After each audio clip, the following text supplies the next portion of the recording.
When it comes to the question, which Goku is the strongest, you're bound to get several answers. Some might tell you it's Mastered Ultra Instinct Goku in the Dragon Ball Super anime and manga, others might say it's Capsule Corp Goku from Dragon Ball Heroes, while others might say it's Jump Force Goku. However, fans might tell you it's a version of the character known as God Fusion Goku. Now, if you're like 90% of Dragon Ball fans, you've probably never seen this version of the character before, and yet people will claim he's outerversal, boundless, and even beyond the concept of fiction itself. But is that true? Can this version of Goku actually solo all of fiction? Or is this version of Goku the single most overrated character of all time? Let's find out. If you like this kind of stuff, make sure to like and subscribe, and let's jump right in. God Fusion Goku has been on my mind for quite a while now, as every once in a while I'll see him get brought up in the comments under my videos, especially under videos where Goku has just lost a fight. Mostly saying stuff like, oh, if this was God Fusion Goku, he would have won easily. So before we talk about his scaling, who actually is God Fusion Goku? God Fusion Goku appeared exclusively at Universal Studios Japan between June and October of 2017, within the interactive movie ride known as Dragon Ball Z: The Real 4D at Super Tenkaichi Budokai. A mouthful, I know. This was essentially just a short movie you would watch, but unlike a normal movie theater, while this movie played, it would do things to make it a little bit more exciting, like shake the seats and whatnot during the intense moments. This is where the name 4D comes from, as plenty of other 4D rides exist at theme parks across the world, and it wasn't even the first 4D Dragon Ball attraction at the park, as there was an earlier ride the year before featuring Goku vs. Frieza with similar elements, known as just Dragon Ball: The Real 4D. However, due to its incredibly short theatrical run at the park, and due to the fact that it was never meant to be seen outside the ride, the movie itself is mostly considered partially lost media, as no stable continuous recordings of the actual movie exists. All we have are advertisements and a couple videos of people filming the short while on the ride itself. So footage throughout is going to be a bit rough here. But what actually happens in this ride for people to actually consider this version of Goku to be so strong? What is God Fusion anyway? The ride itself starts with the introduction of a brand new martial arts tournament known as the Super Tenkaichi Budokai, where many of the main Z fighters are participating, like Goku, Vegeta, Piccolo, Gohan, and Krillin. The movie starts with these characters fighting in a free-for-all battle against each other, and it actually has some pretty cool and funny concepts, like Krillin beating Gohan because he reveals his identity as the Great Saiyaman by stealing his glasses. It's going fine until literally out of nowhere, with no build-up and no explanation, Z Broly shows up with a brand new transformation known as God Broly, which essentially looks like Super Saiyan 3. What essentially follows is a rough draft of the Super Broly movie, but instead of just Super Saiyan Blue Goku and Vegeta fighting Super Broly, it's Blue Goku and Vegeta and some of the other Z fighters versus Z Broly. Regardless though, everyone gets beat up pretty quickly and Goku is backed into the corner. Vegeta gets taken out by an attack from Broly, and it's here where Mr. Satan makes a wish to Shenron that essentially allows Goku to fuse with the energy of the audience, essentially switching out Vegeta for a bunch of random people. The fusion is successful, turning Goku into a brand new form known as God Fusion Goku. We don't actually see what he fully looks like in the movie itself, and only have this poster to go off of,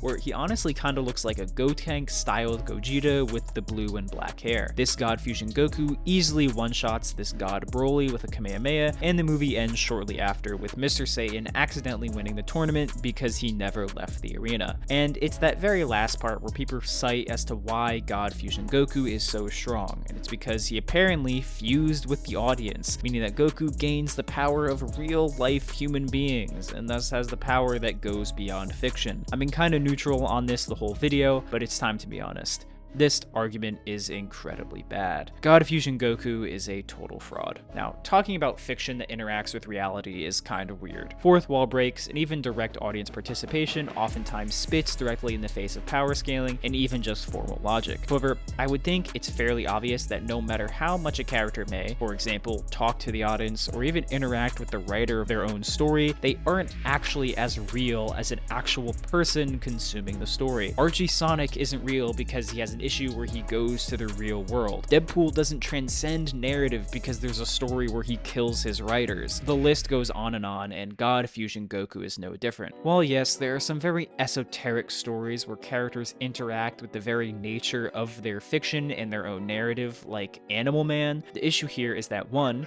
this isn't happening here, God Fusion Goku is from an amusement park ride, and 2, even then, those characters still don't transcend fiction. However, people like to argue that this is a weird special case for some reason, as Goku gets the energy from the audience, which means he's still fictional, but empowered by real-life energy somehow. However, this falls apart if you actually participated in the ride. Within the narrative of the 4D experience, there is an audience within the movie that is inside a spaceship piloted by Bulma that is clearly separate from the movie theater that the viewers are sitting in. I hope I don't have to explain that. Just like every other fourth wall-breaking story, there is a fictional version of the audience or the real world that the character is actually interacting with. Furthermore, the audience isn't even treated as some sort of powerful beyond dimensional entity that gives Goku a transcendent power-up. They're just people.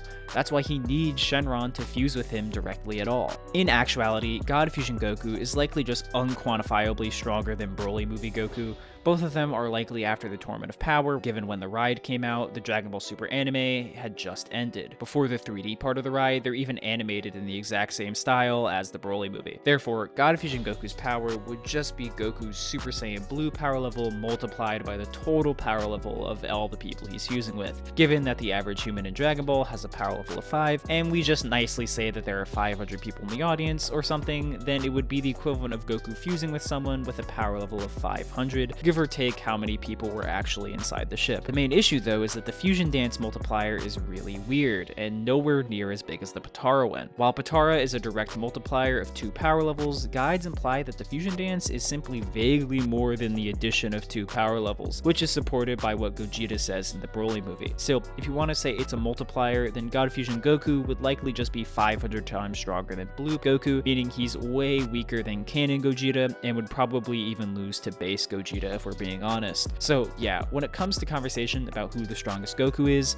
do not include this guy. He's the biggest fraud in the franchise that literally has Mr. Satan in it, and it is entirely carried by people genuinely thinking he has the power of real-life human beings within a fictional story. I mean, at least he can beat GT Goku. I think the funniest thing about everyone who's tried to scale God Fusion Goku beyond things like the DC cosmology or the Lovecraft mythos and stuff is that these people haven't actually been on the ride or seen the movie, purely off of statistics. Again, this was only in Japan, lasted less than half a year, and I assume most DB fans don't even know who God Fusion Goku is, and even among those that do, they probably don't know the context behind him. There's a major issue with this in the power scaling community, and I think even more so in the Dragon Ball community specifically, where people just want the characters to be as strong as humanly possible and not apply any critical thinking to arguments they hear get made or actually analyze the arguments being presented to them. I think it's especially bad in this instance because there's essentially no way to properly fact check a lot of these claims, because again, this ride is lost media. You can say anything happened on this ride and it's essentially impossible to prove it didn't happen because neither of you were actually there.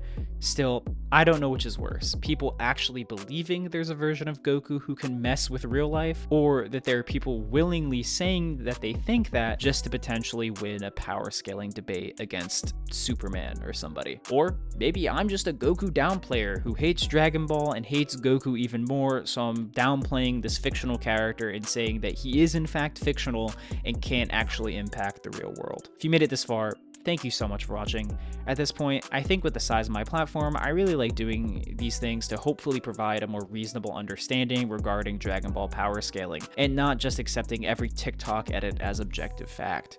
Either way, thank you to my members who got to see this video early, and if you disagree with my takes, let me know how I was wrong in the comments down below. See ya.